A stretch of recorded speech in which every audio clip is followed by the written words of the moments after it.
გამარჯობა. მოგესალმებით ყველას. დღეს ხუთშაბათია, 19 სექტემბერი, ჩვენი გადაცემის, ბოდიში 18 სექტემბერი, ჩვენი მიმოხილვითი დღეა. ფაქტი მოვლენა კომენტარი, ანალიტიკური საუბრები დემურ გიორხელიძესთან ერთად. ჩვენი მიზანი იქნება კარგად გავერკვეთ საშინაო და საგარეო პროცესებში, რომელიც ავტომატურად მოქმედებს საქართველოში არსებულ მდგომარეობაზე და სერიოზულ, ასე რომ იტყვიან, გავლენას ახდენს მასზე, ნაწილობრივ იმით, რომ პროცესები გაუცნობიერებელია და ჩვენ კარგად ვერ ვხედავთ კავშირს საგარეო სივრცეში მიმდინარე პროცესებსა და საქართველოს შიდა პროცესებს შორის და ეს გაუგებრობა არა მხოლოდ პოლიტიკური შეცდომების საფუძველია, ვინც კი ხელისუფლებაში არამედ ეს არის სერიოზული საფუძველი შეცდომისა იმ ხალხის მიერ, რომელიც დაინტერესებულია და რომელიც დაინტერესებულია თავისი ქვეყნის მდგომარეობით და მე ვფიქრობ, რომ ყველა ნორმალური ადამიანი დაინტერესებული უნდა იყოს თავისი ქვეყნის მდგომარეობით, ფიქრობდეს, აანალიზებდეს, უსმენდეს, კრიტიკულად უსმენდეს და დასკვნებს აკეთებდეს. სხვანაირი გზა არ არსებობს.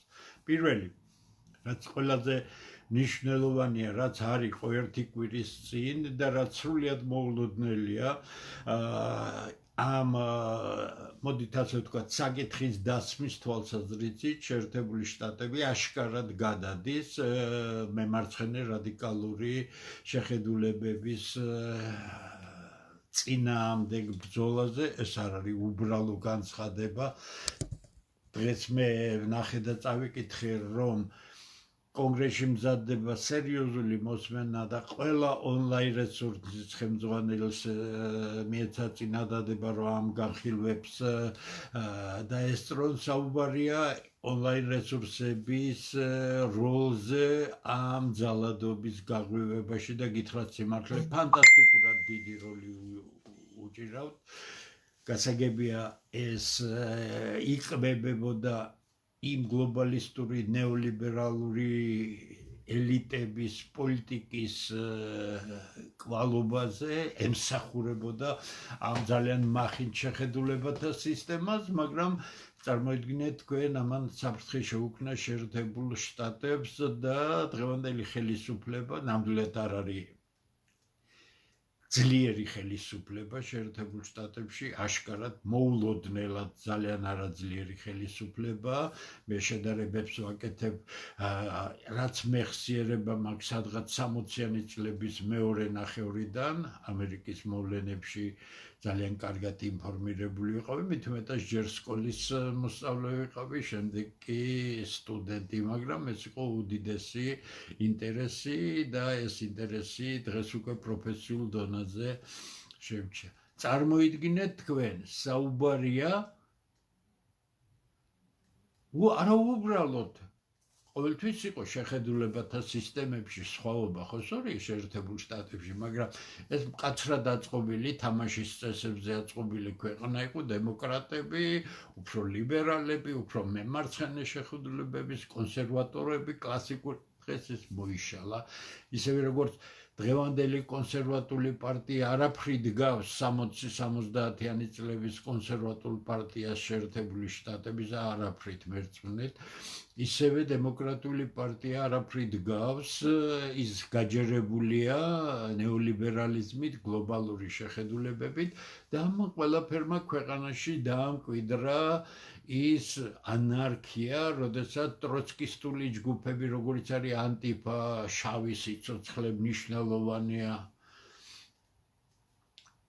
BLM და კიდევ უამრავი სხვა აღვირახსნილი მედია, რომელიც საშინლად ტერორს, მენტალურ ტერორს, ფსიქოლოგიურ ტერორს უწყობს ყველა კონსერვატულად შეხედულ ამერიკელებს, არა და ამერიკელები პურიტანული წინაპრების ქვეყანაა, ანუ ძალიან მკაცრად კონსერვატული ხალხის ქვეყანა, იმიტომ რომ პურიტანები მოგეხსენებათ ეს არის უბრალო ხალხი, ისინი პრინციპების ხალხი იყო, რწმენის ხალხი იყო, არ შეეგუენ ჰენრიხ მერვის რეფორმებს ბრიტანეთში, ადგენდა ათასობით ადამიანმა თავისი ცოლ-შვილი, რომელიც საუკუნეა წარმოიდგინეთ, დასვა იალქნიან გემებზე და თვეების უსაშინლესად საშიშ გზაზე გაუყენა, ჩავიდნენ შეერთებულ შტატებში და იქედან დაიწყეს ის დიდი შრომა, რომელიც შედეგიანი აღმოჩნდა და სწორედ თავისუფალი ხალხის შრომა მოუტანა ამერიკებს წარმატება და არა ბანდიტებმა და არა ქურდებმა და არა ყაჩაღებმა და ასე შემდეგ და ასე შემდეგ. ესეც ერთი მცდარი შეხედულებაა საქართველოში, რომ თითქოს ამერიკა უზარმაზარ შრომაზეა დაფუძნებული, საკუთარ თავზე ორიენტირებული ხალხის შრომაზე, რომელიც არაფრით დაცული არ იყო საუკუნეების განმავლობაში და ასეთ ქვეყანას უთხრეს, რომ სქესის შეცვლა, LGBT კიდე 64 თუ 65 გენდერი მოუგონეს და ასე შემდეგ და საზოგადოებამ რა თქმა უნდა არ მიიღო ეს ყველაფერი, მაგრამ ეხლა რა მდგომარეობაც არის შეერთებულ შტატებში, ეს არის სერიოზული დაპირისპირებისკენ გზა, იმიტომ რომ ის ნეოლიბერალური ელიტებიც არ დათმობენ თავის პოზიციას, ხო? რა კი საუბარია მემარცხენე, არა კლასიკური გაგებით, არამედ აგრესიული მემარცხენე იდეოლოგიების ფაქტობრივად განადგურებაზე. მე ახლა პარალელს გადავხტები ცოტა და საქართველოზე. საქართველოშიც ისევე გასანადგურებელია ეს დამპალ იდეოლოგიაზე აგებული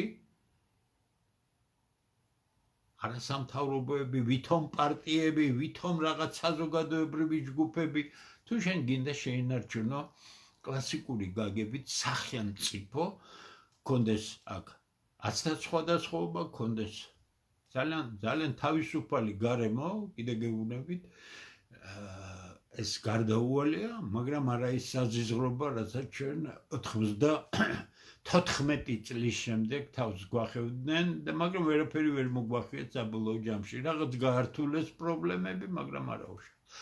დღევანდელი მდგომარეობით, აი მე დღეს წავიკითხე. 35,000 სამხედრო პირი დღეს შეერთებულ შტატებში დგას ქუჩაში. ეს გვარდია გამოყოლა ლინია ისინი ყველაფერი. კოლოსალური რაოდენობა და ეს გაგძლიერდება, კიდევ უფრო გაგძლიერდება, იმიტომ რომ სხვა სიტუაცია ამერიკას არ დარჩა, იმიტომ რომ ან უნდა მოიშალოს ის საწყისები, რაზეც ეს სახელმწიფო აგებული და მას შლიდნენ ფაქტიურად წინა ხელისუფლების და კიდევ იმის წინა, მოდით ასე ვთქვათ, ყველაფერი დაიწყო კლასიკური შეერთებული შტატების ნგრევა დაიწყო რეიგანიდან. სწორედ იმიტომ შეუქმნეს ისეთი შარავანდედი, თითქოს ეს ძალიან მაგარი პრეზიდენტი იყო და ასე შემდეგ. პირიქით ის ფარდა იყო და მის უკან ნეოკონსერვატორები იწყებდნენ იმ დიდ რევოლუციას ამერიკაში, რომელიც დღევანდელ მდგომარეობამდე მიიყვანა საქმე. ცალკე თემა, ამიტომ ეხლა ამას არ გავაგრძელებ. საგარეო პოლიტიკაში თუ საშინაო პოლიტიკაში სერიოზული დაძაბულობა არის, საგარეო პოლიტიკაში არანაირი ძვრა უკეთესობისკენ, არანაირი აქცენტი დიპლომატიურ ურთიერთობებზე, მოლაპარაკებებზე შეერთებულ შტატებს არ აქვს. მე თვალს ვადევნებ თითქმის ყველა მეტნაკლებად მნიშვნელოვან რესურსის გონებრივი ცენტრები იქნებოდა თუ ცნობილი მიმომხილველები, უმაღლესი კლასის, კიდე გეუბნებით, უმაღლესი კლასის პროფესიონალები, ისინი ღიად საუბრობენ, შეშფოთებული არიან, იმიტომ რომ აშკარად ეტყობა ეს ჩანს შეუარაღებელი თვალითაც. დღევანდელი ამერიკის პრეზიდენტის ირგვლივ აბსოლუტურად არაპროფესიონალი ხალხია შეკრებილი და ნეოკონსერვატორები ყვალ თავიდან ბოლომდე განაგებენ საგარეო პოლიტიკას. ეს კონფრონტაცია კარგს რო არაფერს მოუტანს, თავისთავად ცხადია, მაგრამ ამ კონფრონტაციაში არის ერთი საინტერესო მომენტი, რომელიც ჩვენ აუცილებლად უნდა შევნიშნოთ. მართალია შეერთებული შტატები მიდის კონფრონტაციაზე, მაგრამ თვითონ არ აპირებს ამ კონფრონტაციაში მონაწილეობას. იგი ყველა რესურსს გამოიყენებს და მისი პირველი რესურსი, რა თქმა უნდა, არის ევროკავშირის ქვეყნები და ნატო, რომელსაც იგი თავიდან ბოლომდე განაგებს. ესე იგი, მსოფლიოს დღესდღეობით ყველაზე ძლიერ ქვეყანაში ჯერჯერობით ასეა, თუ თვითონ არ გამოუნგრიეს საკუთარ თავს თავი, პრობლემები არის შიგნით, პრობლემებია ქვეყნის გარეთ იმ უბრალო მიზეზის გამო, რომ მისი ავტორიტეტი ეცემა ყველგან მთელ მსოფლიოში. მე ამას სულ გავიმეორებ, იმიტომ რომ არ შეიძლება მსოფლიოს უპირველესი ქვეყნის პრეზიდენტს დაეშვა ის შეცდომები, რაც მან დაუშვა უკვე წელს, როდესაც არ ჩავიდა მოსკოვში, როდესაც აღნიშნა იყო მეორე მსოფლიო ომში გამარჯვებაზე და ამერიკის წვლილი სერიოზული იყო, გადამწყვეტი არ იყო, ბრიტანეთის წვლილი სერიოზული იყო, მაგრამ გადამწყვეტი არ იყო და ფაქტობრივად მოსკოვში ჩასვლით ის იქნებოდა ყურადღების ცენტრში, მისი ავტორიტეტი კიდევ უფრო გაიზრდებოდა იმ აფრიკის, აზიისა თუ ლათინური ამერიკის ქვეყნებში და სხვაგანაც წონა მისი გაიზრდებოდა და ანალოგიური შეცდომა მან დაუშვა პეკინში, როცა 80 წლის თავზე მეორე მსოფლიო ომში ჩინეთის ფაქტობრივად წმინდა ზეიმზე კოლოსალური მსხვერპლი განიცადეს, არ ჩავიდა, იქაც იგივე იყო, მას ელოდნენ, რა თქმა უნდა, მოსკოვში ჩასული ტრამპი იქნებოდა პირველი ყურადღების ქვეშ, დომინირებული ყურადღების ქვეშ, პეკინში ჩასული, ბოდიში იმ ქალაქში, სადაც იყო ამ ყველაფრის აღნიშვნა ჩასული ტრამპი, იქნებოდა დომინირებული ყურადღების, მაგრამ მან ეს შეცდომა გაუშვა, უბრალოდ არ გაუშვეს, უბრალოდ დაარწმუნეს და თქვენ წარმოიდგინეთ ისეთმა სერიოზულმა მიმომხილველებმა ამერიკელებმა პირდაპირ თქვეს, ტრამპს უბრალოდ ატყუებენ. ეს ტყუილი ჭირდება ნეოკონსერვატორულ საგარეო პოლიტიკას, იმიტომ რომ ის აგრესიაზე აგებული, რა არის ნეოკონსერვატორები ამერიკაში? ეს არის ტროცკისტები. ეს არის ჩვეულებრივი ტროცკისტულ იდეოლოგიაზე ამოსული მიმართულება, მოდით ასე ვთქვათ, დღევანდელი გაგებით ნეოტროცკისტული მიმართულება, რომელიც კარგს არაფერს უქადის, არა მხოლოდ შეერთებულ შტატებს. ესე იგი, ჩვენ ვართ აი ამ მდგომარეობის წინაშე. ახალი ამბავი, რომელიც მიუთითებს იმაზე, რომ უკრაინის კონფლიქტში არაფერი არ დასრულებულა, ბრძოლა გაგრძელდება, ოპერაცია გაგრძელდება, წინააღმდეგობა გაგრძელდება, უკრაინის მომარაგება გაგრძელდება, ტრამპმა მოიწონა და უკვე გაამზადეს ყველაფერი, პატრიოტის სისტემები და ისევე ჰაიმარსის სისტემები კვლავ მიეწოდება უკრაინას, ოღონდ ახლა გადამხდელები ევროპელები იქნებიან. ამიტომ მზდელკა, როგორც უყვარს საუბარი, ანუ გარიგება ბიზნესის თვალსაზრისით, მაგრამ არა პოლიტიკის თვალსაზრისით, ვერ მოიგებს ამერიკა ამ პოლიტიკას, გამორიცხულია. მისი პოლიტიკა ებრაელების მიმართ, ბოდიში, ისრაელის მიმართ და არა ებრაელების მიმართ, არის აბსოლუტურად გაუმართლებელი და საპირისპიროდ, ნახეთ, ამ დღეებში ბრიტანეთი აღიარებს პალესტინის სახელმწიფოს, ეს არის პირდაპირ დარტყმა შეერთებულ შტატებზე და ეს არის პირდაპირი მცდელობა, რომ ახლო აღმოსავლეთში შეერთებული შტატების მთელი, აი რომ ვიტყვიან, სახე იქნეს დისკრედიტირებული.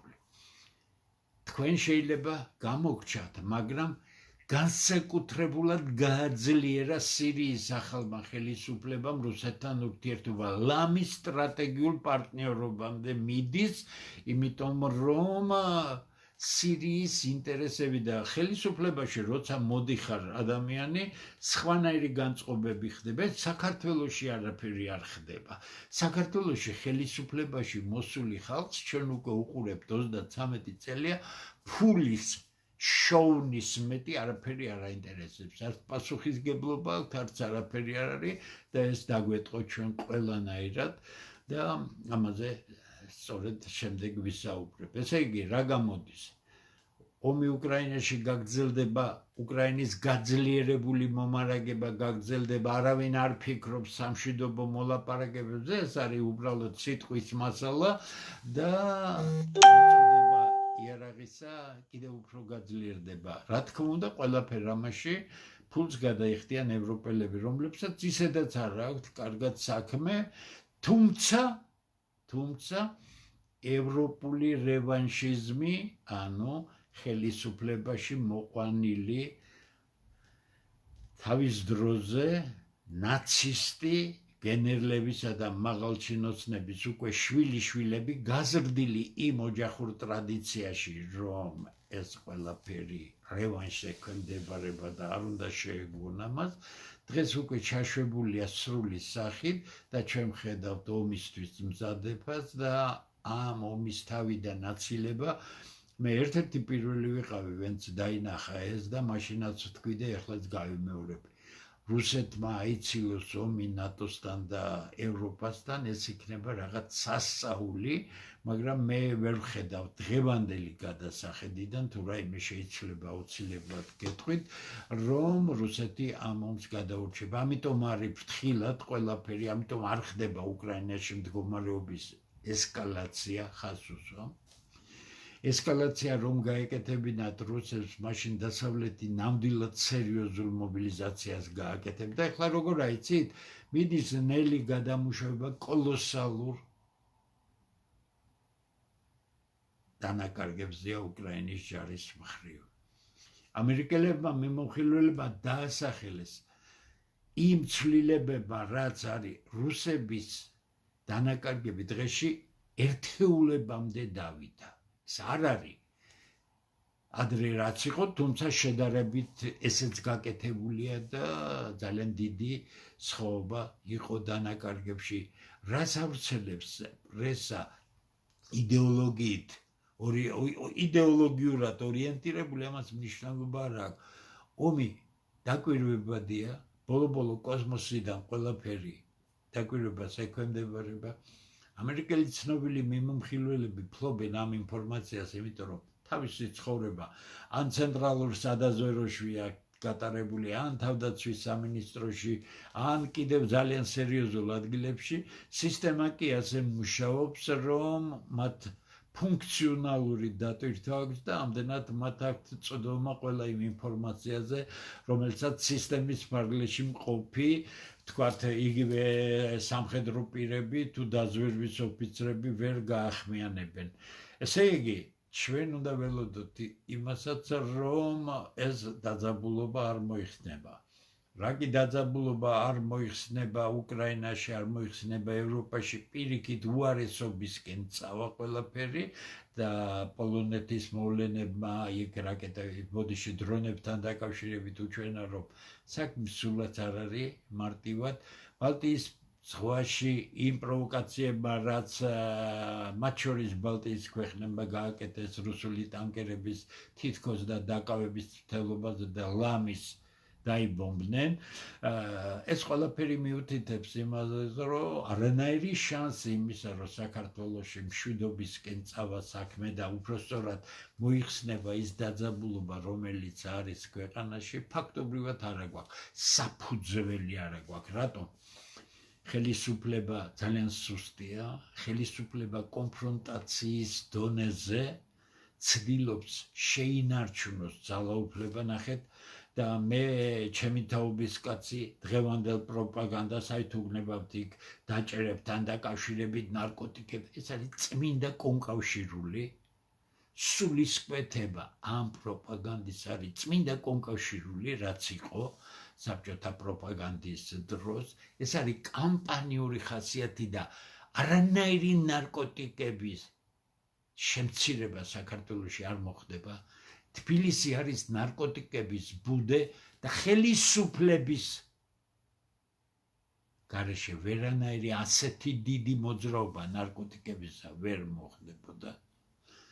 მეორე, საქართველოში და ამას ღიად ვსაუბრობდი მე ყოველთვის, ეს არის კოლოსალური სამრეცხაო მთელი მსოფლიოს შავი ფული, კრიმინალური ფული და ასე შემდეგ ირეცხება საქართველოში, არა მხოლოდ საქართველოში, მაგრამ საქართველოს ცნობილი სამრეცხაოა, რომელიც მას სრულად უკარგავს ავტორიტეტს, იმიტომ რომ ყველა მიცის, რომ ეს არის კვაზი სახელმწიფო, აქ არის კვაზი ხელისუფლებები, კონტროლირებადი ხელისუფლებები და ამდენად მიდის. ნახეთ რა ქნა ამ ხელისუფლებამ ძალიან სერიოზული რაღაც გააკეთა, რომელიც მიუთითა, რომ მხოლოდ კამპანია ვიღაც გადამცვლელი პუნქტის პატრონი დაიჭირა, რომელსაც თურმე 630 მილიარდი დოლარი შავი ფული გაურეცხია.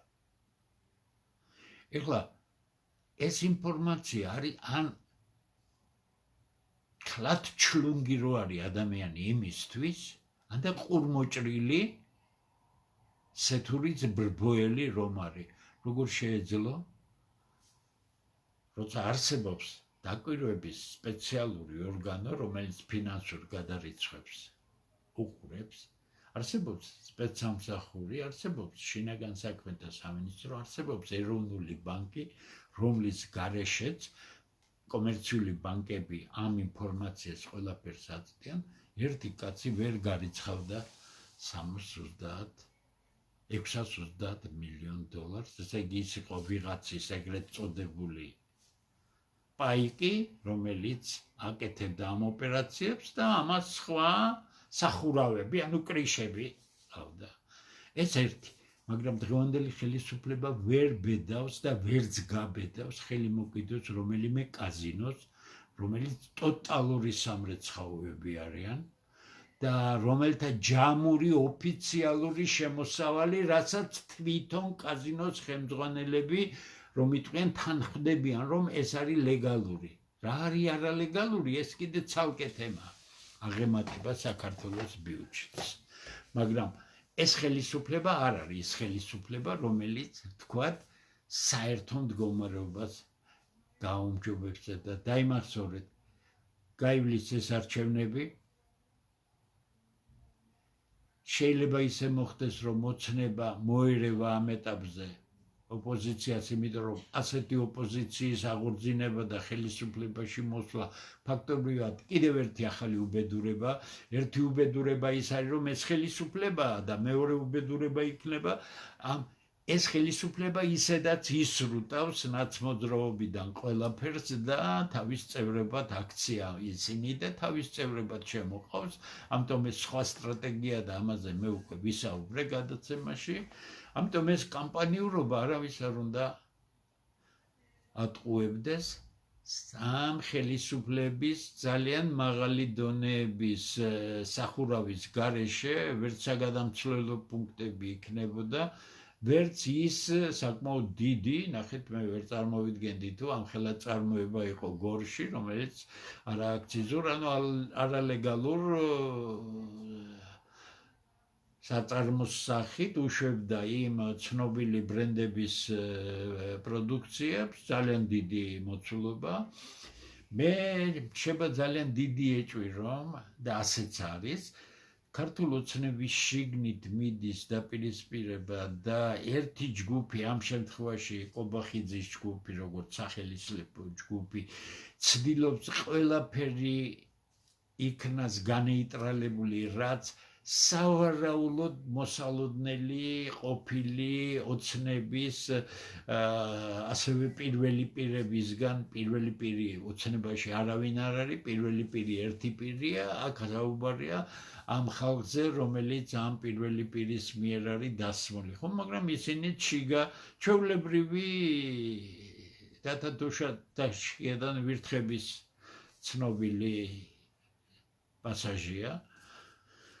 ამიტომ ანადგურებენ, მე ვფიქრობ, რომ ეს დაჭერებიც მიმართულია, რომ ეს ხალხი იყო არა ყობახიძის ჯგუფი, არამედ სხვა, რა მნიშვნელობა გამონთავისუფლდა ნიშების დაიკავებენ იმ ხალხის ხალხი, ვინც დღეს მეტ ძალაუფლებას ფლობს. მე ეს ხელისუფლება აუცილებლად ჩანაცვლებული იქნება, მე დაახლოებით ვიცი რა გეგმებია, შეიძლება ვინ განიხილება ძალიან ღრმა კულისებში პრემიერ-მინისტრად და სხვა, კაი არაფერი არ არის, რო გითხრათ სიმართლე, თლათ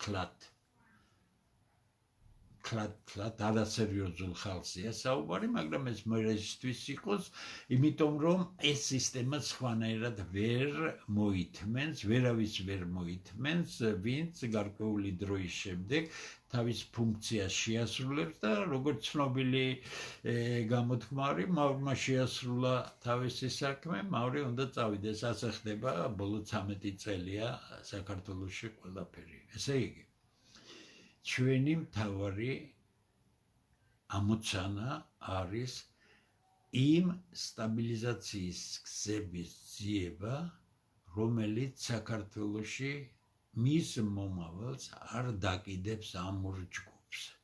ეგრეთ წოდებულ დღევანდელ ხელისუფლებაზე და ეგრეთ წოდებულ ოპოზიციაზე, რომელიც უბრალოდ დისკრედიტირებულია და იგი შეიძლება მხოლოდ გამოყენებული იქნას ამ საკმაოდ სუსტი ხელისუფლების ძირის გამოსათხრელად, იმიტომ რომ ამ ოპოზიციის უკან გარეძალებია, გარეძალებს კი რუსებთან ომისთვის მზადებაში არიან და ჭირდებათ სერიოზული გართულებები რუსეთისთვის და არაფერი იმაზე უფრო საშინელი რუსეთისთვის არ არის, ვიდრე საქართველოში სიტუაციის ისეთნაირი ტრანსფორმაცია, როცა შეიძლება საქართველოს ტერიტორია გამოყენებული იქნას რუსების წინააღმდეგ. სხვაგან ყველაფერად მეტნაკლებად კონტროლირებადია სამხრეთ კავკასიას და უშუალოდ საქართველოსაც, რაც შეეხება აი დღეს შინაგან საქმეთა მინისტრი ჩინეთში იყო და სწორედ ამ ჩინეთის თემიდან გამოვდივარ, ჩვენ კარგად არ გვესმის რა წინააღმდეგობაშია მოქცეული სამხრეთ კავკასია, ეს არის ჩინეთ-პაკისტანის შეერთებული ინტერესები, უბრალოდ ჩინეთი, როგორც პაკისტანის მოკავშირე და იქ ძალიან დიდ ინფრასტრუქტურულ პროექტებს აკეთებს, შეიწყვილა, რომ თვითონ არ მოუწიოს ყველაფრის კეთება და ჩინეთ-პაკისტანი გამოდის ერთიან ძალად. რაზეა ბრძოლა? ბრძოლა არის ტრასებზე და ომანის ყურე თქვენ თუ წარმოგიდგენიათ, მოდით წარმოვიდგინოთ ასე, ომანის ყურე, აქ ჩამოდის საზღვარი, ირანი აქეთ არის, რუკას ასე უყურებ. ირანი აქეთ არის, პაკისტანი აქეთ და აქ არის ირანის ერთი პორტი, აქ არის პაკისტანის მეორე პორტი. ესე იგი, მთელი ბრძოლა მიდის იქითკენ, რომ როგორ მოხდება სამხრეთ კავკასიის, შუა აზიაში და ასე შემდეგ იმ ტრასების გაყვანა და კონტროლი, რომელიც ირანის პორტში მივა თუ პაკისტანის პორტში მივა. გასაგებია, რომ ჩინელებისთვის ერთი ცულერთია და მეორე ცულერთია, განახარჯები აბსოლუტურად ერთნაირია, მაგრამ პაკისტანისა და ჩინეთის ურთიერთობა პაკისტანის მეშვეობით პრობლემას უქმნის ინდოეთ-ირანის ინტერესებს და პაკისტანის მეშვეობით ცდილობს ინდოეთი შეკვეცოს. მაგრამ ეს არ არის მხოლოდ პაკისტან, ჩინეთის და ინდოეთ-ირანის ბრძოლა, აქ არის რუსეთის შევიწროებაზეც არის საუბარი, მე რა რომ და თქვენ დღეს ვსაუბრობთ მოკავშირეობაზე, მე თუ შევძლებ რომ ჩემი ინტერესები თქვენს ინტერესებზე წინ დავაყენო, ამას გააკეთებს რა თქმა უნდა ჩინეთი და აკეთებს კიდევაც. მეორე ეს არის ბრიტანული გავლენით თურქების გააქტიურება სამხრეთ კავკასიაში, ზანგეზურის კორიდორზე საუბარი, ეს მხოლოდ თურქებისთვის სასარგებლოა და არავისთვის არ არის სასარგებლო და არანაირი ზანგეზურის კორიდორი არ გაკეთდება, დააკვირდით არაპროფესიონალიზმის დონეს საქართველოში, დააკვირდით იდეოლოგიური სიდამპლისგან გამოთაყვანებას ადამიანებისა, როგორც კი ზანგეზურის კორიდორზე დაიწყო თითქოს ვაშინგტონში რაღაც მოილაპარაკეს, ბლეფი მოილაპარაკეს, გითხრათ სიმართლე, იმ წუთში გაჩნდნენ იმ კანალიზაციის ტელევიზიაში ეგრეთ წოდებული ექსპერტები და დაიწყეს იმაზე საუბარი, რა დიდებული რამე კეთდება და რა ბედნიერება ეს საქართველოსთვის. იმიტომ ვართ ამნაირ დღეში. ამიტომ მე შევეცდები ეს იდიოტური შეხედულებები გამონეიტრალო, იმიტომ რომ ზანგეზურის კორიდორი არის საშინელება საქართველოსთვის. ზანგეზურის კორიდორი ეს არის პანთურქიზმის აყვავება, მისი გაძლიერება ბრიტანეთის მეშვეობით თურქეთის გაძლიერება არა მხოლოდ სამხრეთ კავკასიაში, არამედ შუა აზიაში, რაც კარგს არაფერს არ მოიცავს. ამიტომ რატომ მოვაყოლებ მე ჩვენ კარგად უნდა გვესმოდეს რა ხელა წინააღმდეგობები გადაიჯვაჭება საქართველოში. თუ ადრე დაპირისპირება იყო შეერთებულ შტატებსა და რუსეთს შორის და მე დეტალურად მაქვს ახსნილი რა უნდათ რუსებს სამხრეთ კავკასიაში, ძალიან სერიოზული რამეებია, რა უნდათ ამერიკელებს სამხრეთ კავკასიაში. ის იდეოლოგიით ნაკარნახები, სისულელეები, რასაც უნერგავენ ქართველ ახალგაზრდებს და რამაც რუსოფობიის საფუძველი გახადა ყველაფერი არა და რუსოფობია არანაირ პრობლემას არ წყვეტს, პირიქით, ყველა პრობლემას კიდევ უარესად დენის. მე რუსოფობიაზე როცა ვლაპარაკობ, გონების გამრუდებაზე ვსაუბრობ და რა იმაზე, რომ ჩვენ ქართველები ხსნით რაიმე პრეტენზიას რუსების მიმართ. არავითარ შემთხვევაში არ ხსნით ჩვენ გვაქვს ძალიან ძლიერი ბერკეტი, როდესაც შეგვიძლია რუსებს ვესაუბროთ. ერთადერთი მთავარი თემა არაერთხელ მიდგამს, ეს არის უსაფრთხოების საკითხი. რუსები აიღებენ გარანტიას საქართველოს წინაშე, რომ იქედან საფრთხე არ ემუქრება, მაშინ ქართველები იძულებული იქნებიან და ამაზე წავა ნებისმიერი ხელისუფლება, იმიტომ რომ თუ სხვა გზას დაადგება ხელისუფლება, რა გინდა გეუბნებიან გარანტირებული ხარ, შენ გინდა ომი დაგარგავ სახელმწიფოს. ესე იგი, რა გამოდის? გამოდის ის, რომ საქართველოს ხელისუფლებისგან ერთი წინადადება არ მაქვს მე გაგონილი, თუ რამდენად დიდი გადაკვეთა ხდება ინტერესებისა, სადაც დაბალანსებული არაფერი არ არის. საქართველოს ხელისუფლების პრიმიტიული წარმოდგენა რო არის ჩინეთს და ჩინეთი აქ რაღაც პორტს ააშენებს და ვერაფერს ჩინეთი ვერ ააშენებს. ხასუსო. დიდი საერთაშორისო პროექტები არც ერთ ვარიანტში კონფრონტაციულ ფონზე არ კეთდება. ეს ამბანური რამეა. დიდ და მით უმეტეს საუბარია შუა დერეფანზე, ანუ ჩრდილოეთის გზისა და ტრადიციული ოკეანე-სუეცის არხის გზების ალტერნატივაზე, რომელიც სამხრეთ კავკასიაში გავა, მაგრამ როგორ გავა ჯერჯერობით ცნობილი არ არის. და თუკი ჩვენ ცალმხრივ ინტერესებს მოვემსახურებით, ჩვენ საშინლად ცუდ მდგომარეობაში აღმოჩნდებით. არანაირი გარანტია საქართველოს არაფრის არ აქვს. ერთი ყარსი ახალქალაქი სერკინიგზა ის ნებისმიერ კარგ პროფესიონალურ რკინიგზელს კითხეთ, ის ვერ გამოდგება ამ ხელა ტვირთების მოძრაობისთვის, უბრალოდ იმის გამო, რომ რელიეფია ისეთი, სადაც გამორიცხულია ინტენსიური ტვირთბრუნვა ამ რკინიგზის მეშვეობით, თუმცა რაღაც თავისი დადებითი მომენტები აქვს. ესე იგი, სულ სხვა ინფრასტრუქტურაზე უნდა იყოს საუბარი. საქართველოს ხელისუფლება თითქოს რუსეთისა და ამერიკის საპირწონედ ჩინელებს ეძებს, ხო? კიდე გეუბნებით, მხოლოდ გონება ჩლუნგი პოლიტიკაში დაადგება ამ გზას. ხას უსვამ, იმიტომ რომ ეს უზარმაზარ დარტყმას მიაყენებს საქართველოს, ეს არ არის ის გზა, რომლიდან ჩვენ შეგიძლია ჩინეთს ეკურკურო რაღაც სტრატეგიული პარტნიორები. მე გითხარით, გადამწყვეტი არის, ჩინელები ასე ინტენსიურად სამხრეთ კავკასიაში არასდროს ყოფილან წარმოდგენილი და ისინი წარმოდგენილი არიან პინწინახადზე პაკისტანის მეშვეობით.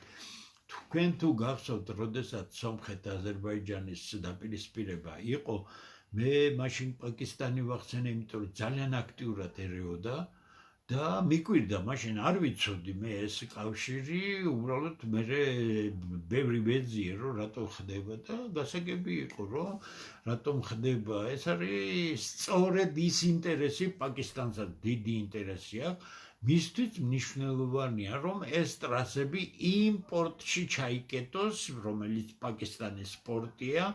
მე ვეცდები დავდო გადავაკეთე ის წარწერები, ქართული მივაწერე ყველაფერი, უბრალოდ აქ არა მაქვს ისეთი მოწყობილობა, რომ გიჩვენოთ და ამასაც ნელ-ნელა ავითვისებ და მექნება საშუალებები, თქვა სლაიდების პრეზენტაცია გავაკეთო. ამ წუთში არა ვარ მზად ამისთვის და უნდა ვიცოდეთ, რომ ინტერესები დიდია. ხაზს უსვამ ოპოზიციის უსახობას და უჭკუობას რა მიუთითებს, ისინი ლაპარაკობენ დემოკრატიაზე, ვიღაცა თურმე არის, ესე იგი აღმოსავლეთი ეს არის ბნელი ეს შობელძაღლები არიან, რომლებიც ქვეყანას უზარმაზარ საფრთხეს უქმნიან. აღმოსავლეთი არის, ნათელი არის, დღევანდელი ბრიუსელი და ამდენად თურმე დემოკრატიული ფასეულობების თვის მიდის ბრძოლა და ეს რუსული ოცნება, არავითარი რუსული ოცნება არ არის. მე ავხსენი ზუსტად ერთხელ რა ეჭვი გეპარება თქვენ როგორც ამერიკელებს აქვთ გავლენა საქართველოს ხელისუფლებაზე, ისეთივე გავლენა აქვს რუსებსაც. რატო?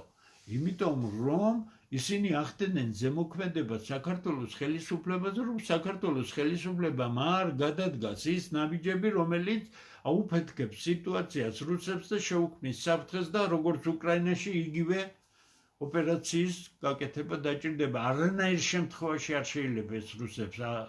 ამიტომ რუსებს შექმნილი მდგომარეობის გამო გაცლებით სხვანაირი საქართველო აწყობს, დამოუკიდებელი ძლიერი, ოღონდ ისეთი, რომელიც საფრთხეს არ წარმოადგენს რუსეთისთვის. თქვენ როგორ ფიქრობთ, საქართველოს მომავალი ისაა, რომ საქართველო წარმოადგენს რუსეთის საფრთხეს და ჩვენ ისე უნდა წავიყვანოთ პოლიტიკა, რომ ისეთი ჭკვიანი ოპოზიცია მოვიყვანოთ ეხლა, ჭკვიანი რო ყოფილიყვნენ, ახლაც ხელისუფლებაში იქნებოდნენ.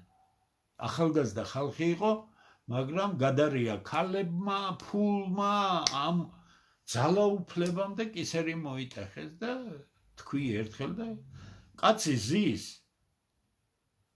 რა ქვია იმ კლინიკას ვივამეთში, ხო? 6 თვე ვერაფრით ვერ დაიჯერა, ვინ გაყიდა? რატო ზის იქ? მე ძალიან კარგად ვიცი ეს სიტუაცია, მასაც ძალიან კარგად ვიცი, რომ ყველანაირი შესაძლებლობა იყო ეს ქვეყანა საოცარ სიმაღლეზე აგვეყონა და ეს ახალგაზრდები იქნებოდნენ ხელისუფლებაში, ყოფილიყვნენ, რა პრობლემა, მაგრამ გადაირივნენ, დაიმხეს თავზე ყველაფერი და მათი მობრუნება ხელისუფლებაში ვერ მოხდება. დაუშვათ მობრუნდნენ. გასაგებია, ეს ხელისუფლება რო ასევე უვარგისია, ამაზე თანხმდებით არ არის. ამიტომ ალტერნატივაზე, როცა საუბრობთ, მე გუშინაც ვისაუბრე, ქართველთა დიდი გაერთიანება ეს არ არის პარტია, ეს არ არის ამათი არჩევნებთან კონკურენტი. ეს არის ძალა, რომელიც ამ ორ ვითომ დაპირისპირებულ მხარეს მიუთითებს, რომ ეს ქვეყანაა, რომელიც სხვანაირ დამოკიდებულებას მოითხოვს. ეს ცალკე თემაა.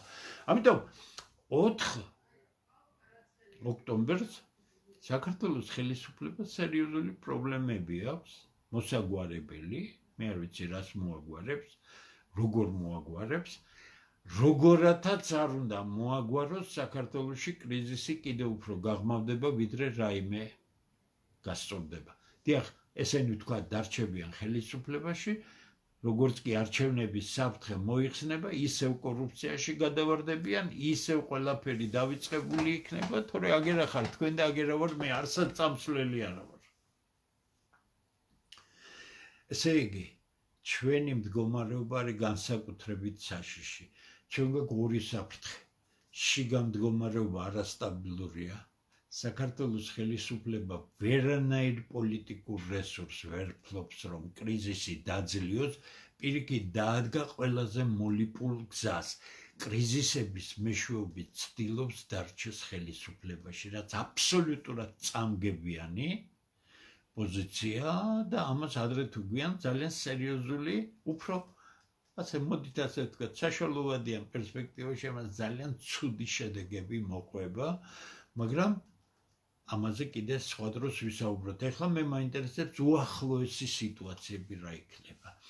ის პროპაგანდა, რომელსაც ხელისუფლება აკეთებს, არის კონტრპროდუქტიული, კიდე გეუბნებით, მხოლოდ ბნელს თუ დააჯერებს რაიმეში, მაგრამ ამ სიბნელემ შეიძლება ეს წინააღმდეგობა გადალახვინოს. შედეგი რა იქნება? შედეგი კვლავ იგივე იქნება, საშინელი მატება ფასებისა, საშინელი მატება აგროპროდუქციაზე ფასებისა, შემოსავლები არ იმატებს ხას უსვამს. შემოსავლების მომატება ნიშნავს რეალური შემოსავლების მომატებას. არის ნომინალური შემოსავლები, არის რეალური შემოსავლები. რა არის ნომინალური შემოსავალი? ნომინალური შემოსავალი არის, რაც თქვენ გიწერიათ დავუშვათ ხელფასი. დავუშვათ თქვენ გაქვთ ხელფასი 1000 ლარი. მაგრამ ხელფასი გქონდა 2 და 3 წლის უკანაც 1000 ლარი. ესე იგი თქვენ უკვე რომ იტყვიან ჟარგონზე ტრუბაში ხართ, იმიტომ რომ 3 წლის უკან 100 ლარი რასაც ყიდულობდა, იმის ნახევარსაც ვერ ყიდულობთ. ესე იგი თქვენი რეალური ხელფასი, თქვენი ნომინალური ხელფასი დარჩა უცვლელი, მაგრამ შესადარი რაღაც საწყის წელთან შესადარი ხელფასი თქვენ ნახევრად გაგინახევრდათ. საქართველოს სტატისტიკამ გამოაქვეყნა მონაცემები, რომ მამაკაცის საშუალო ხელფასი არის 2400 მე მგონი 2400-ზე მეტი იყო და ქალებისაც 1000 რაღაცა არის, ხო? ეხლა მე გეკითხებით. ყავთ ნაცნობები, ვიღაცები მუშაობთ, მითხარით ერთი თქვენ სამსახურში საშუალო ხელფასი მამაკაცისა 2400 ლარი გამოვა? სადმე გამორიცხულია.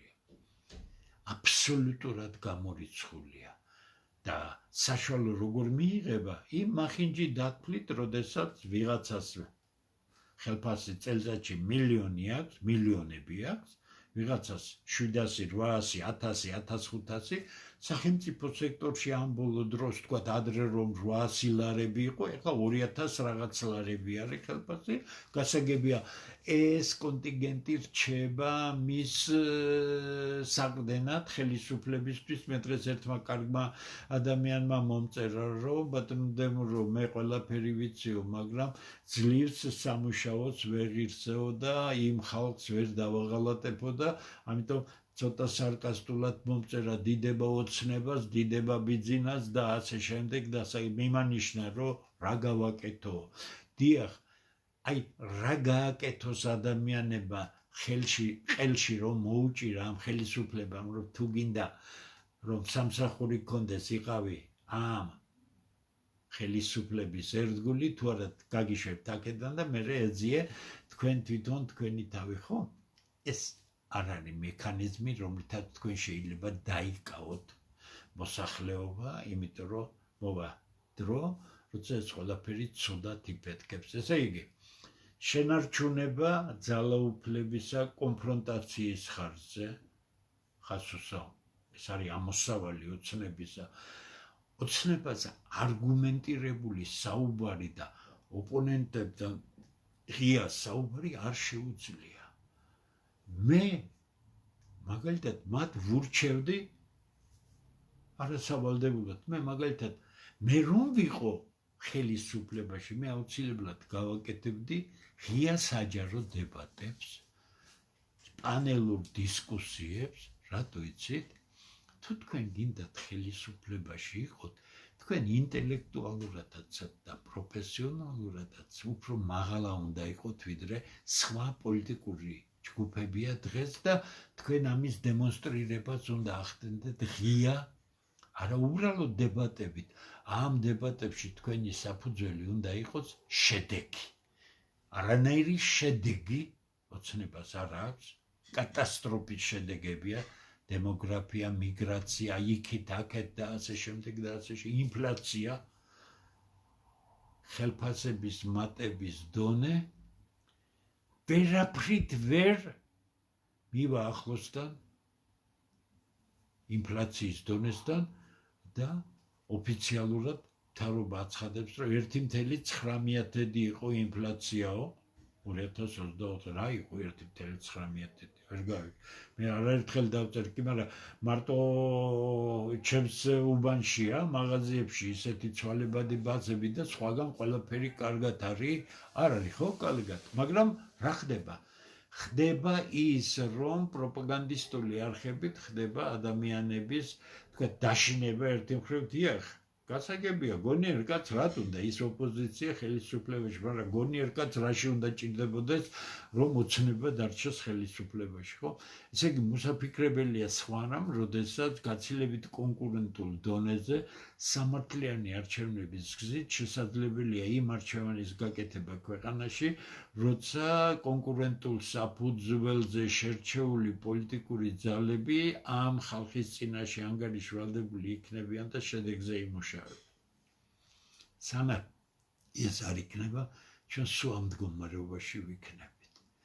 ხელისუფლება თავს აძლევს უფლებას ასეთი დემაგოგიური პროპაგანდისა ერთადერთი მიზნით და ერთადერთი რამის საფუძვლად. მიზა ხედავს, რომ მისი გამაწონასწორებელი პოლიტიკური ძალა ქვეყანაში არ არსებობს. და ამიტომ მე ისევ და ისევ მოbrundები ქართველთა დიდ გაერთიანებას, თუ ეს ქვეყანა გტკივათ, თუ ეს ქვეყანა გნებავთ, რომ განვითარდეს, ჯერ ქართველების ერთობა უნდა გამოჩნდეს და უნდა ცხადად ეთქვას ხელისუფლებაში თუ ხარ გააკეთე ეს და თუ არ გააკეთებ, მაშინ სხვა გზა მოიძებნება. 27 სექტემბერს ჩვენ გიწევთ, გთხოვთ, მოგზანდეთ, დაუდგეთ გვერდით ამ ქვეყანას, გავაცხადოთ ის 3-4 მთავარი მოთხოვნა, რომელიც გადაეცემა ხელისუფლებას და ამას ჩვენ ფორმალურად არ გავაკვეთებთ. ჩვენ აუცილებლად გავძლიერდებით ათასობით ადამიანი დადგება ქართველთა გაერთიანების გვერდით და ამ ძალის იგნორირება, არ ჩვენ რაც გთხოვთ, კაცო, ხელისუფლებაში კარა აკეთე ხელისუფლების საქმე. ის, რასაც ჩვენ აკეთებ ხელისუფლებისთვის, აბსოლუტურად არაფრის მაგნისია და არაფერს არ იძლევა, ჩვენ ვცარიელდებით, ჩვენ ვკარგავთ ჩვენ ქვეყანას. ამიტომ დასალაგებელია ყველაფერი.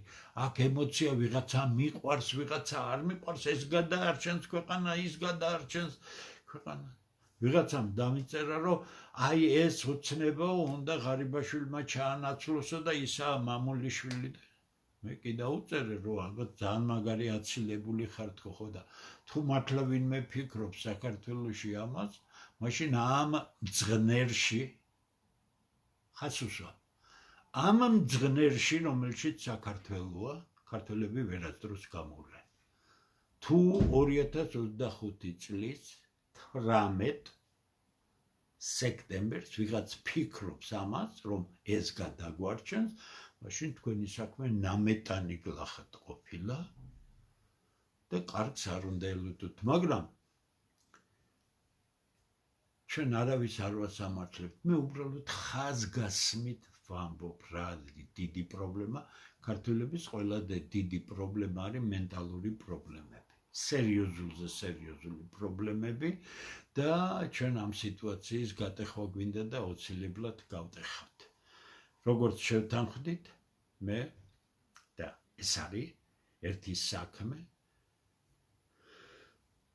ქართველთა გაერთიანების ოფისიდან რუსთაველის 18 ნომერში 1 ოქტომბრიდან დავიწყებ ფუნდამენტალური ლექციების კურსის წაკითხვას, ისეთი ლექციების კურსის წაკითხვას, რომელიც საქართველოში არ წაკითხულა, რომელიც ბევრ რამეში შეიძლება უკეთესი რამე გაჩვენოთ, ვიდრე თქვათ მე ყველა ვიცი სად რა იკითხება ჰარვარდში, იელში, მასაჩუსეტის ტექნოლოგიურში, ბერკლიში, ყველა ვიცი, არ მომწონს ისინი ისეთ, იმიტომ რომ მათემატიკა ეკონომისტებისთვის სხვა რამეა, მაგრამ მე მინდა ამოვიდე ფუნდამენტიდან ეკონომისტები, არანაირი ცოდნა თქვენი ეკონომიკაში არ ჭირდება ახალგაზრდებს მიმართავ, ყველას მიმართავ, ვისაც სურვილი გაუჩნდება. ეს ხო პირდაპირი ლექციები იქნება და არა რაღაც ჩაწერილი, დამონტაჟებული, არა. ლექცია, დაფა, ცარცი, ისევე როგორც არის მსოფლიოს ყველა წამყვან უნივერსიტეტში, ამის ალტერნატივა ვერასდროს ვერ იქნება ხელოვნური ინტელექტი,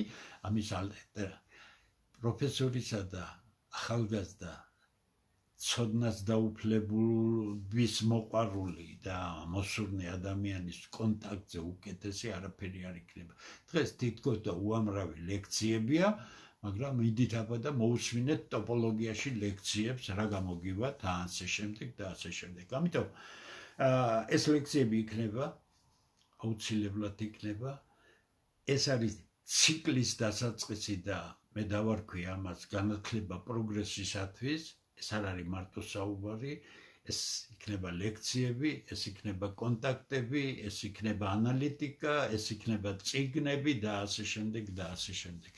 მე მთხოვეს დაჟინებით, რომ იქნებ თქვენი წიგნების შესახებ გითხრათ რამეო და მე რაღაც დარჩენილ ცოტა დროს დაუთმობ ამას. ეს არ არის თვით რეკლამა, უბრალოდ მე მინდა ამის თაობაზე ყველა მარიცის, არც უნდა იცოდეს, რა ვალდებულია, მაგრამ რა კი გაჩნდა ინტერესი, მოდი დავიწყებ ამითი. ჩემი პირველი წიგნი იყო, აი ეს წიგნი.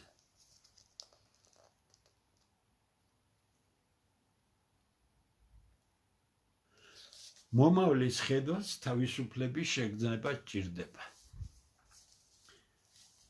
და მე აქ გამოტანილი მაქვს ერთი ფრაზა, რომ ახალ სისტემაში ადამიანის ადაპტაციის პროცესი იძულების მომენტ შეიცავს და გარკვეული აზრით დესტრუქციული გზით მიიღწევა.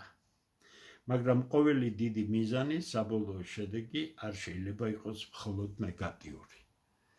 აი ეს გამოვიტანე მე ყდის აი ასეთ სახით, შემთხვევით არ გავაკეთე ეს ფუნდამენტალური რამე. 1997 წელს გამოვიდა ეს წიგნი. აქ არის ჩემი ადრინდელი წავიკითხავ 80-იან წლებში დავიწყო 86 პირველი, ეს არის განვითარების სტრატეგია, მითი თუ რეალობა. 1986 წლის სტატიაში მე ვწერ განვითარების მიმართულებაზე და წერ ახლაც ხელს მოვაწერ ამ სტატიას, იმიტომ სწორად არის ყველაფერი დანახული. შემდეგი სტატია უახლოესი მომავლის ამოცანები. შემდეგი რეფორმები თუ კითხვის ნიშანი და ძახილის ნიშანი.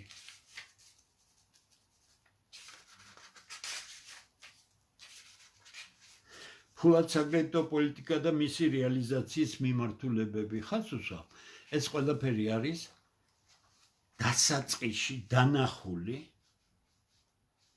პრობლემები. მე მონაწილე ვიყავი ზესტაფონის ფერაშონადნობი ქარხნის საინვესტიციო პროექტში და ჩემი შეხედულებებმა გარკვეული როლი შეასრულა. მე ამის შესახებაც მიწერია, ეს ფაქტობრივად ისტორიაა. ქუთაისის შესახებ მაქვს, ახლა იქ ვიცოდი, იქ ცხოვრობდი. ქუთაისის მრეწველობა განვითარების პერსპექტივები აბსოლუტურად სწორად მაქვს დანახული. რატომ? როდესაც მერსედესის ვიცე-პრეზიდენტი ჩამოვიდა ქუთაისში, ბადრი პატარკაციშვილმა ჩამოიყვანა, მე მიმამაგრეს მას და რა კი გარკვეული მქონდა ბევრი რამ, ჩვენ გაკვირით ვისაუბრეთ, კითხა მან, რომ აი თქვენ როგორ უყურებთ მაგალითად ქუთაისის საავტომობილო ქარხნის განვითარებას. მე მოუყევი მას, რას ვფიქრობდი, არაფერი არ ვთქვამს. საღამოც როცა ვაშამზე ვიჯექით, გვიან მან თქვა, რომ მე მოვისმინე შეხედულებები, გითხრათ სიმართლე, ახალს ვერაფერს ვერ გეტყვით, ყველაფერი სწორად არის დანახული და მე თანახმა ვარ შემოვიდე ქუთაისის საავტომობილო ქარხანაში, გარსაგები აქ კონვეიერი არ იქნება, მაგრამ ჩვენ ძალიან სერიოზულ კვანძებს გავაკეთებთ აქ. მერსედესის ვიცე-პრეზიდენტი და იმ ჩაოხრებულ სიტუაციაში იმ მოხვიხვინე ყოფილი კომპარტიის მინისტრებმა, რომელიც შევარდნაძეს მოყვანილი ყავდა კიდევ ხელისუფლებაში, ხვიხვინით მერსედესი არ შემოუშვეს ქუთაისის საავტომობილო ქარხანაში. მე აქ არის ჩემი გარკვეული ინტერვიუები მაშინ უკვე კონტროლის პალატაში ვიყავი, ეს შემდეგი პერიოდი, ვფიქრობ, რომ ძალიან საინტერესო იმიტომ რომ კონტროლის პალატა მაშინ კონსტიტუციური ორგანო იყო, დამოუკიდებელი, ისევე როგორც სასამართლო ხელისუფლება და ასე შემდეგ, ასევე გამოკვეთილი თავი იყო კონტროლის პალატის შესახებ, ეს იყო ფაქტურად კონტროლის ხელისუფლება. ჩვენ ვიყავით აბსოლუტურად კონსტიტუციის ფარგლებში მოქმედი და ჩვენ ვაკეთებდით იმას, რაც დღეს გამქრალია და ხელოვნურად გააქვრეს.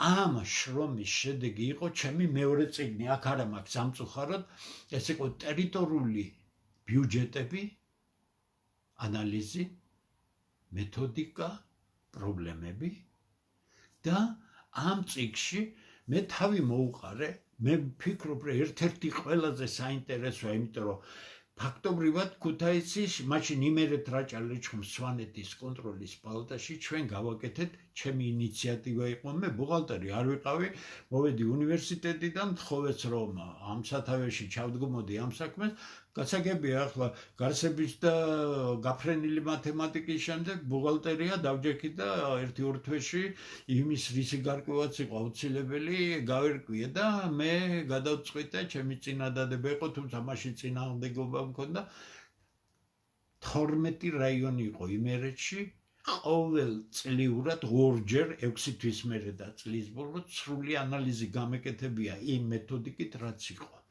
და ჩვენ ამას ვაკეთებდით.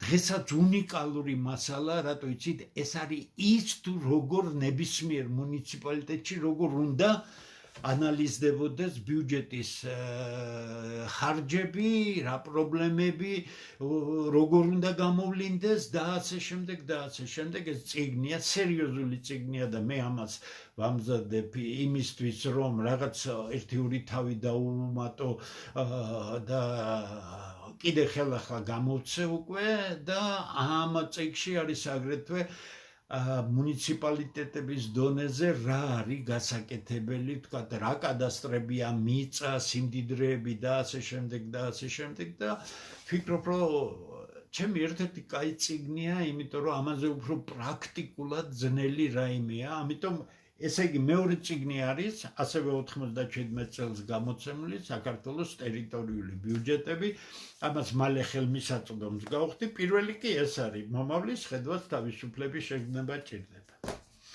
ჩემი შემდეგი წიგნი არის მონოგრაფია, ეს არის საქართველოს ეკონომიკური პოლიტიკის თანამედროვე პრობლემები. ჩემთვის ეს არის მონოგრაფია, ეს არ არის სახელმძღვანელო, ჩემთვის განსაკუთრებული სასიხარულოა ის, რომ ამ წიგნის სამეცნიერო რედაქტორი იყო და სამწუხაროდ გარდაცვლილი შესანიშნავი ქართველი ფინანსისტი იაშა მესხია. ბევრმა საქართველოში არ იცის, ვინ არის იაშა მესხია, ის მოსკოვის ლომონოსოვის უნივერსიტეტის მათემატიკის ფაკულტეტის კურსდამთავრებულია, მექანიკა მათემატიკის ფაკულტეტზე. შემდეგ მუშაობდა იგი საბჭოთა კავშირის აკადემიის ეკონომიკურ ინსტიტუტში, სუსტად იქ, სადაც ლევ კანტოროვიჩი მუშაობდა. ძალიან მაღალი დონის არ ჩანდა. ის ფინანსთა ინსტიტუტის დირექტორი იყო, სპეციალისტების დონეზე ყველაფერი იცის, მაგრამ საზოგადოებრივ დონეზე ის ისეთი აქტიური არ იყო, მაგრამ ეს იყო ძალიან მაღალი კლასის. მან თხოვა, რომ რა კი გაიგო, მე წიგნს წერდი, მითხრა, რომ მე ვიქნები ამ წიგნის სამეცნიერო ხელმძღვანელი. მან დაურთო შესანიშნავი რეცენზია ამ მონოგრაფიის დასაწყისში არის და მე მოხარული ვარ ამისა. ეს წიგნი ფაქტობრივად დღესაც ყველაფერი რაც აქ არის გაკეთებული, დღესაც აქტუალურია, იმიტომ რომ მე შევეცადე ქართული ეკონომიკა და ფინანსები დამენახა შიგნიდან. ერთმა ცნობილმა ეკონომისტმა მითხრა, რომ რაც შენ გიწერია თითო გვერდზე, მე ამას რო დავწერდე 20 გვერდად ვაქცევდი. დიახ, მე ცოტა დრო მქონდა, მე უნდა დამეწერა ის მთავარი, მე მაშინ კომიტეტის თავმჯდომარე გახდით პარლამენტში და ვთხოვე სტატისტიკის სამსახურს ოფიციალური წერილით, რომ მე მჭირდება სრულიად განსხვავებული სტატისტიკა, ვიდრე მათ ჰქონდათ და მათ ორი თვე იმუშავეს და მომცეს მე ამ წიგნში მაგ ყველაფერი, ამასთან დაკავშირებით აქ არის ყველაფერი, რაც დაკავშირებულია ამ დიდ საქმესთან. ეს წიგნი ჰქონდათ 2003 წელს ახალ რევოლუციონერებსაც, მაგრამ ეს ძალიან სერიოზულად ძალიან სუსტი ხალხი იყო, ჟვანია, სააკაშვილი, ეს პროფესიული თვალსაზრისით და შეუმდგარი ხალხი იყო. ეს წიგნი სხვათა შორის მე ვაჩუკე ბადრი პატარკაციშვილსაც, რომელმაც ძალიან გაიხარა, მე ვახსენე გუშინ მისი დამოკიდებულება ჩემდამი. ამიტომ ეს არის მონოგრაფია, რომელიც დღესაც აქტუალურია, დღესაც შეიძლება ახალგაზრდა ეკონომისტებისთვის იყოს ძალიან მნიშვნელოვანი წასაკითხი, რატომ იცით, როგორ უნდა შეხედო შიგნიდან და გააკეთო ანალიზი, აბსოლუტურად აქ არაფერი ექსპერტული შეფასების დონეზე არ არის, ექსპერტული შეფასება სხვა რამე, აქ ყველაფერი მეცნიერება არის განსხვავებული, ვიდრე ექსპერტული შეფასება, აქ ყველაფერი დასაბუთებული უნდა იყოს და ეს არის ჩემი უკვე მესამე წიგნი. ჩემი მეოთხე წიგნი ეს იყო მასალების და კონსტრუქციების გამძლეობა.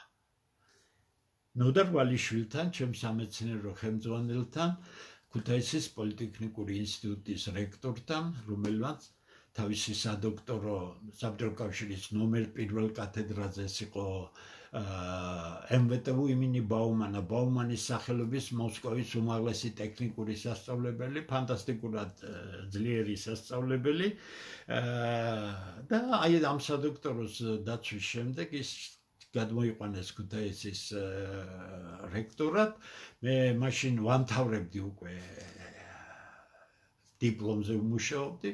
მე გამანაწილეს თბილისში, წამოვედი თბილისში, შემდეგ დამირეკეს 2 კვირის მერე, მითხრეს, რომ ნოდარ ვალიშვილი გთხოვთ, რომ ჩამოხვიდეთ ქუთაისში. მე არ ვიცნობდი მას, მე დავჯექი მასთან, 22 წლის ბიჭი ვიყავი. მან მითხრა, რომ მე მინდა შემოგთავაზოთ, რომ თქვენ იმუშაოთ ინსტიტუტში. ეხლა წარმოიდგინეთ, მე ვიცოდი ვინ იყო ის, მეუთხარი რომ მე ყველგან არ ვიმუშავებ, აბა რა გინდა მითხრა და მე თქვენთან ვიმუშავებ. ხო, მაგას გთავაზობ, მითხრა და მე აქ დავუსვი ის კითხვა, რომელიც აუცილებლად უნდა დამესვა. კი, მაგრამ მე რომ ამის უშუალო სპეციალისტი არა ვარ, გაეცინა და არც მე ვარ მაგის სპეციალისტი, მაგრამ ამას რა მნიშვნელობა აქვს? გინდა? მაშინ ყველაფერი გამოვა. ეს წიგნი არის NASA-ში, ანუ შეერთებული შტატების კოსმოსური კვლევის სააგენტოში, ცნობილმა ქართველმა მათემატიკოსმა, ძალიან თამაზ ვაშაკმაძე, ერთხელ დამირეკა და მითხრა, რომ NASA-დან იქ ბევრი საბჭოთა კავშირიდან წასული მეცნიერია, მას ნაცნობები ყავდა მოსკოვის ენერგეტიკულში, სხვაგანაც, მათ დამირეკეს და მითხრეს, რომ ეს წიგნი გვაქვს ჩვენ და გითხრათ სიმართლე, ძალიან მაღალი შეფასება მივეცითო. აქ პირველი გვარი ნოდარ ვალიშვილია და ასეც უნდა იყოს, მე მისი მოსწავლე ვიყავი და მე თანაავტორი ვარ. ნუ დავთვლით ვინ რა გავაკეთეთ, წიგნი დღესაც მაშინ იყო ეს აბსოლუტურად სულ სხვა, ვიდრე ცნობილი ტრადიციული სახელმძღვანელობი იყო და ამ წიგნის თაობაზე მან მითხრა, როდესაც ეს წიგნი გამოვიდა, თუ იცი რომ შენ ძეგლი დაუდგი შენ თავსო. დიახ, მე მოხარული ვარ, რომ ეს წიგნი NASA-ში დევს, ძალიან მაღალი შეფასება აქვს და სწორად აქვს შეფასება, იმიტომ რომ თვითონ ნოდარ ვალიშვილი იყო უმაღლესი კლასის სპეციალისტი და მე ამ გარემოში გავიზარდე და მოხარული ვარ, რომ ეს წიგნი მასთან ერთად გავაკეთე. ჩემი შემდეგი წიგნი არის აი ეს ფუნდამენტალური წიგნი, რომელსაც ქვია თანამედროვე უმაღლესი მაკროეკონომიკა. ეს არის დღევანდელი უკანასკნელი დონით გაკეთებული აბსოლუტურად ორიგინალური, ეს არც მთლად სახელმძღვანელოა, არც ორივეა. ეს არის როგორც უწოდებენ მონოგრაფიული ტიპის სახელმძღვანელო. ეს ამერიკაშიც წაიღეს, მოხდა იქ, ძალიან კარგი შეფასება აქვს და ეჭვიც არ მეპარებოდა, რით გამომივიდა მე რომ ასეთი წიგნი დამეწერა. მე აქ წინა სიტყვებაში ყველაფერი აღწერილი მაქვს, იმიტომ რომ ის რაც მე 20 წლის განმავლობაში არანორმალურ კოსმოსთან რაკეტებთან დაკავშირებულ სფეროში მუშაობდი და ჩვენი სფერო იყო არაწყფივი დინამიკა, იქ სტატიკური ამოცანები, დინამიკური ამოცანები, მდგრადობა და ასე შემდეგ. შემდეგ ეს უნიკალური თანამედროვე მეცნიერების ფუძეს საყრდენი, რომელსაც არაწყფივი დინამიკა ქვია, წამოიღეს ეკონომიკაში. თანამედროვე ეკონომიკა, ეს არის არაწყფივ დინამიკაზე დაფუძნებული. ახლა მე ვერანაირი ნობელის პრემიის ლაურეატი ეკონომიკაში ვერ ამეხსნის რა არის დინამიკური სისტემა, მე თვითონ ამ 40-მდე სტატია მაქვს ჯამში, ჯამში 45-მდე სტატია მაქვს მხოლოდ იმ სფეროში, რომელშიც მუშაობდი. ამიტომ ამ წიგნს ექნება გაგრძელება. მე სულ სადღაც 2 თვეში გამოვა თამაშების თეორია ეკონომისტებისთვის, მე მეორე წიგნის გამოშვება, ასევე ის ფუნდამენტა, უკვე მეორე ნაწილი იქნება, სადაც საუბარი იქნება ფისკალური პოლიტიკა, თლიანობაში, ანუ საგადასახადო, საბიუჯეტო, ფულად საკრედიტო, ინვესტიციები და ასე შემდეგ, მაგრამ ეს იმდენად რთული აღსაქმელი იქნებოდა, მე 3 წიგნს უმზადებ, მას თამაშების თეორია იქნება, ეკონომიკური მოდელები, ბოდიში მათემატიკური მოდელები ეკონომიკაში, რომელსაც მე 1 ოქტომბრიდან წავიკითხავ და შემდეგ ალბათობა და შემთხვევითი პროცესები. აი ამის მერე შეიძლება აღქმული იქნას მეორე ნაწილი ამისა. ჩემი ბოლო წიგნი ჯერჯერობით არის აი ეს წიგნი, რომელსაც ქვია ლიტერატურული მცდელობები, ეს უკანა მხარეა წიგნისა, ლიტერატურული მცდელობები და მე აქ მაქვს ახსნილი მაქვს, რატომ მოვკიდე ხელი, ხა მე ხო არც ფილოლოგი ვარ, არც კლასიკური გაგებით მწერალი, მაგრამ დგება მომენტი, როდესაც შენ გინდა რაღაც თქვა ისეთი, რომელიც შენი იმ მათემატიკური, ეკონომიკური თუ მასალების თუ მე კიდევ უფრო ფართო რამებზე მუშაობდი და მე თუ გაჩნდება ერთი 10 კაცი მსურველი მაინც წაუკითხავ აი სუპერ თანამედროვე დონეზე მანქანებისა და კონსტრუქციების დინამიკას. ეს არის საოცარი საგანი, ეს არის ფუნდამენტი, თუ რაიმე კეთდება მანქანა, თვითმფრინავი, წყალქვეშა და ასე შემდეგ, მე ვადევნებ ყველაფერს, ეს იყო ჩვენი მთავარი, მე წავიკითხავ ამას საჯაროდ, ეს არ იკითხება საქართველოში, არადა ეს არის საუნივერსიტეტო და ტექნიკური განათლებების შერწყმა. ამიტომ ისევ სანამ ამაზე გადავალ, აი ეს წიგნი, რომელშიც არის ჩემი 2 ნოველა არის ესეები, არის ჩანახატები მუსიკაზე, საერთო რამებზე, არის რეცენზიები და არის ჩემი სპონტანური არსები, არის 20-მდე ლექსი თუ 22 ლექსი არის, რომელიც ფიქრობ, რომ ახალგაზრდებისთვის და არა მხოლოდ ახალგაზრდებისთვის, რატომ არ არის ჯერ ტირაჟი ჩამოსული, იცით, მე რაც ფული მქონდა გადავიხადე და ესეთი ფასები წავიდა, რომ დამუხრუჭებული მაქვს ახლა რაღაც თანხა აკლია ამას და შევავსებ და უკვე სარეალიზაციოდ მზად იქნება, მაგრამ ეს სანიმუშო ეგზემპლარია და ეს წიგნი არსებობს. აი 6 წიგნი, რომელიც დღემდე მე მაქვს დაწერილი, სამეცნიერო სტატიები, სხვა რამეა, ესე იგი, ეხლა გამოვა თამაშების თეორია, შემდეგ გამოვა, მოდით ასე ვთქვათ, გაფართოებული ჩემი ილუზიების სამყაროდან რეალობისკენ, ახალი ეპოქის მისადგომებთან. მოსაზრებები და შეხედულებები.